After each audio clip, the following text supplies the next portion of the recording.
Hi, my name is Paul Mazourek, and this is an official presentation of a Dream Time in Voyala, a paper specifically prepared for the National Reconciliation Week 2020.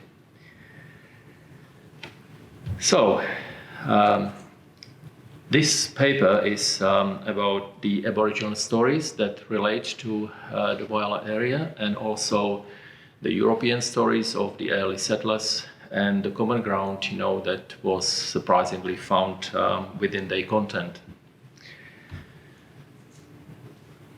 Everybody dreams, and whether what race we are, whatever town we live, we just dream. So let's start about dreams.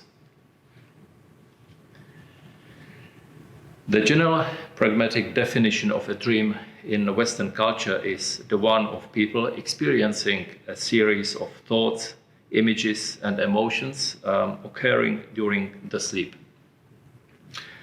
In Aboriginal culture, the term dream or dream time is description of a metaphysical construct, an ideological and law system that connects people to the places and their past and future existence.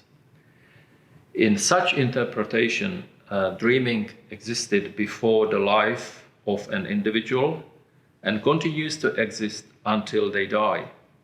It is believed that this spirit exists in the dream time and is only initiated into life by being born through a mother, and upon birth, a child is considered to be a custodian of that part of the country and is taught the stories of that place.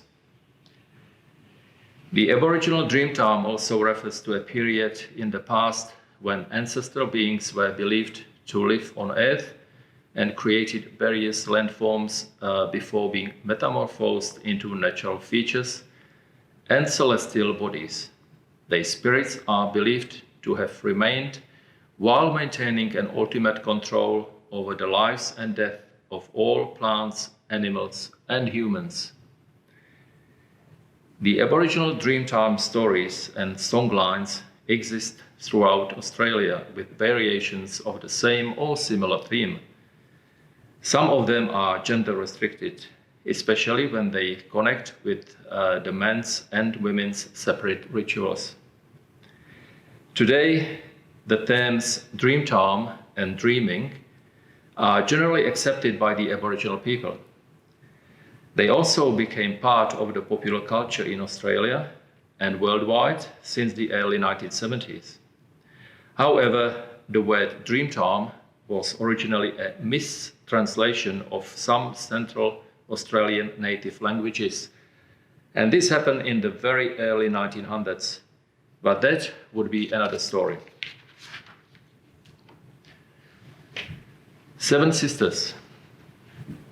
The story of Seven Sisters differs in detail with some Aboriginal groups' interpretation, but in fact, the plot remains the same, and it is one of the major stories. So the first one is the Warringai, Pitjantjatjara and Central Deserts variation of the story as told by Josie Boyle. In the beginning of Yulbrada, the earth, the creator Jindu, the sun, sent two spirit men, Woody, Gautama, to shape it. They were from the far end of the Milky Way. They made the hills, the valleys, the lakes, and the ocean. When they had nearly completed their work, Jindu, the creator, sent seven sisters, stars of the Milky Way, to beautify the earth with flowers, with trees, with birds, animals, and other creepy things.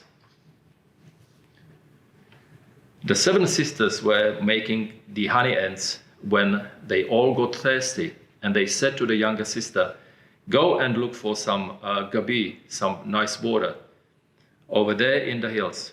Go in that direction." The little young sister took the yandi dish, and she went for the water. The Woody Gutatara, the two spirit men, they were in the business and they were spying on these women. They followed the Minima Gutu, the young sister, when she went for the water. This young sister, she fell in love with the two men. The other 6 sisters went looking for their sister because she had been gone for so long. They wondered where she might be. They were really thirsty and they needed their water. After a while, they found her with the 2 spirit men. The Creator, Jindu the Sun, had warned them that should such a thing happen to any one of the sisters, she would not be able to return to her place in the Milky Way. The 2 men and the woman remained here on your brother, the earth. Their special powers were taken away when they became mortal. They became the parents of the earth, who made our laws and our people, the desert people. They live by these laws today. This is why the people of the desert have such knowledge and respect of the stars in the universe. The another version came from Andiamatana, Flinders Ranges region. The 7 Emu sisters were chased by the dingo men. The sisters hid under a rocky outcrop, but were soon discovered by the dingoes with a keen sense of smell. They lit the fire to lure the women out, hoping that their wings would burn. The fire did scorch their wings, but the strenuous efforts of the sisters to overstep the burning grass made their legs grow so long that they could outdistance almost every creature. The 7 sisters ran to the ends of the earth, but the dingo men continued to chase them. In the final act of desperation, they ran up into the heavens, where they became the stars of the 7 sisters. Something which is close to Wayala is the 7 Sisters Dreaming Trail in the Wayala region, and as told by Phyllis Croft, the Bangala woman, and presented by Rose Hillman. Secret rocks with big energy lines, power so peaceful and green native pines. 7 sisters grounding their spirit, connecting with earth and all there in it, away from Bira for a while. Yukari's beautiful, peaceful smile. Wayala is sacred place, from secret rocks to Fitzgerald Bay, coming in alignment of hills and rocks, signifying and having their say of the 7 sisters and Bira chase. Kuba's laugh, and so he knocks. Our Dreamtime stories that mean so much. To us for years we've kept in touch. With the Yukaris and Palumba Bira, Aboriginal spiritual beliefs of this era, with sings and dance to signify the 7 sisters flew up in the sky. Eluding Bira the moon, a male who is still sneaking hot on their trail. Mount Young, the Yukaris flew to be closer to Wimbu, the spider lady, who lives beneath Hammock Hill, in the rocks and caves, partially still. The spider lady is clever and quiet as she strolls along the beach at night.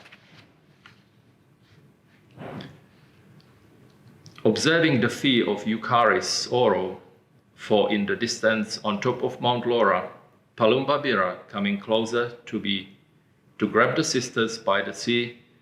Wundi sisters, come down. Wimbu will hide you underground.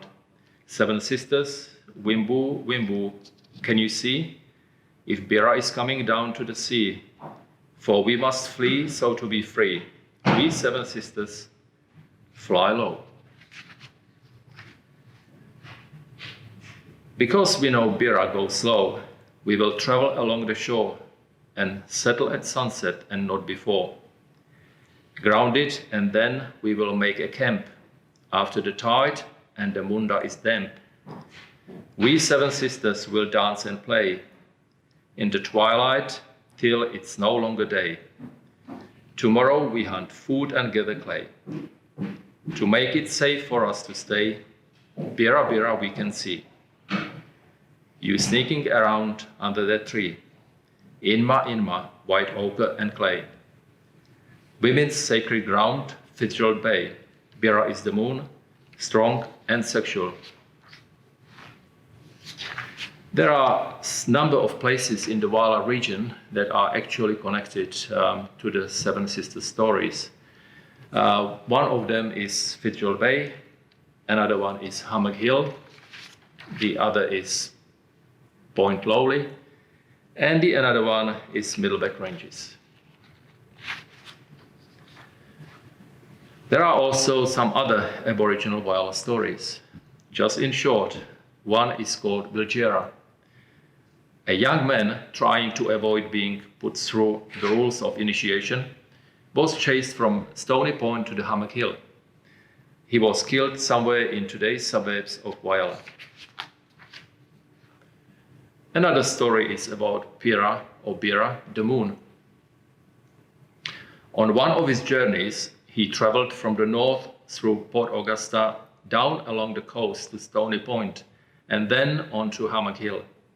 On his back, he carried rock pythons. On reaching Hammock Hill, he left the snakes as food for the Aboriginal people. After resting a while, he went on to Iron Knob. On this particular journey, he followed the Seven Sisters. A story connected to Wild Dog Hill. A child was killed near the hill by dingoes. A medicine man killed the dingoes by throwing them off the cliff. The scratch lines on the cliffs represent the point where the dingoes were thrown down.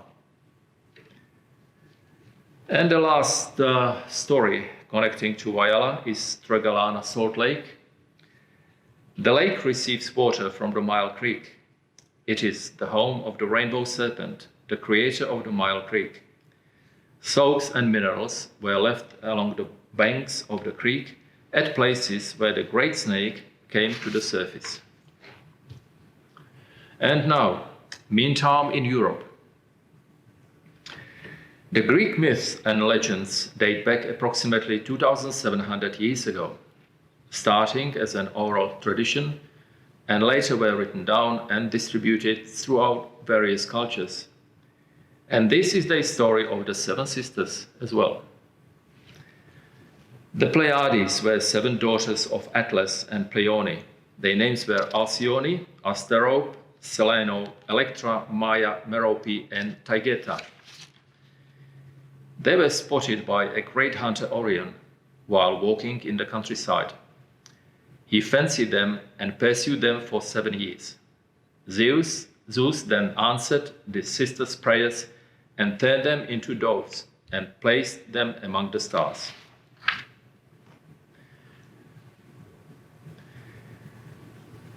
The Seven Sisters, or the Pleiades otherwise, are also known to be quoted in the Bible.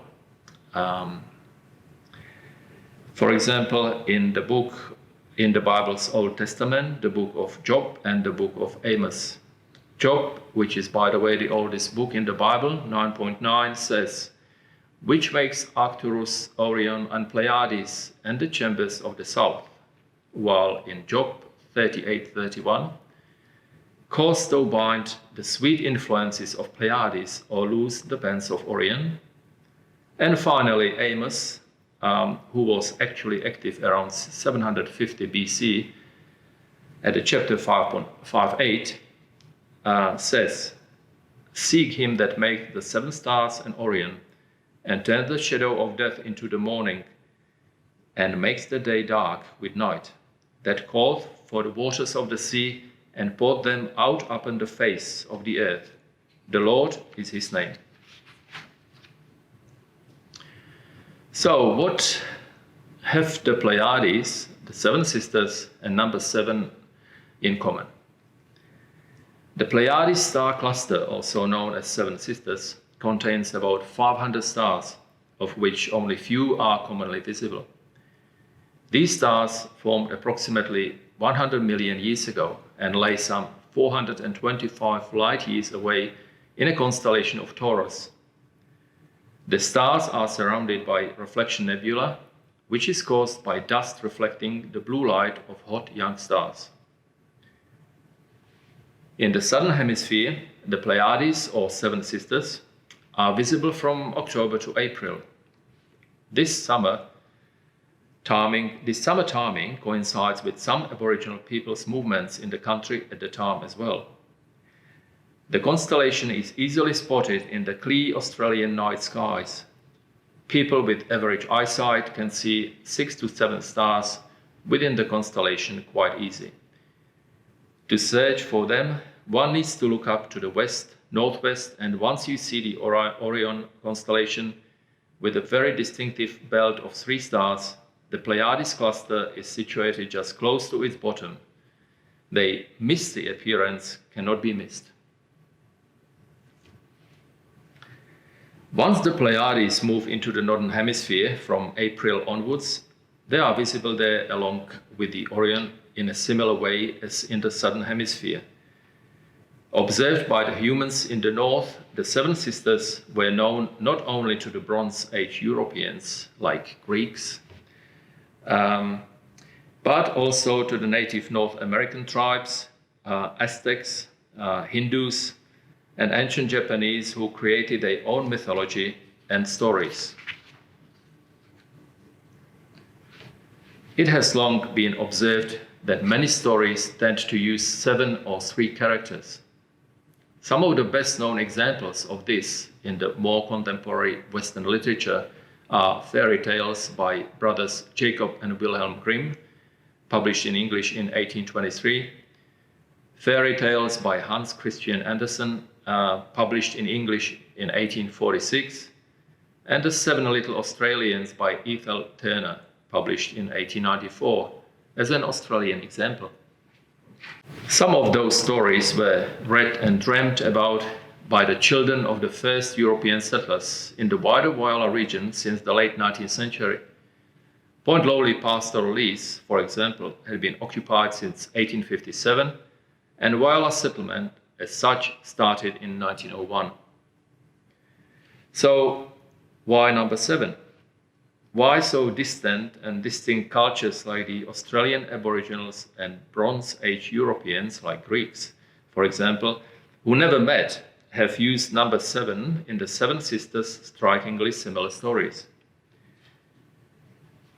When it comes just to the numbers, apparently most people can retain about 7 items of information in their short-term memory. Because of that, our mental capacity favors 7 items, and it also is apparently a good fit for our attention span. But why the stories of cultures thousands of kilometers apart are so similar in their content? We don't really know. Is it a deep mystery, or probably just because we are all humans and we tend to think and act in a similar way? So everybody dreams. So let's keep dreaming, and to be continued.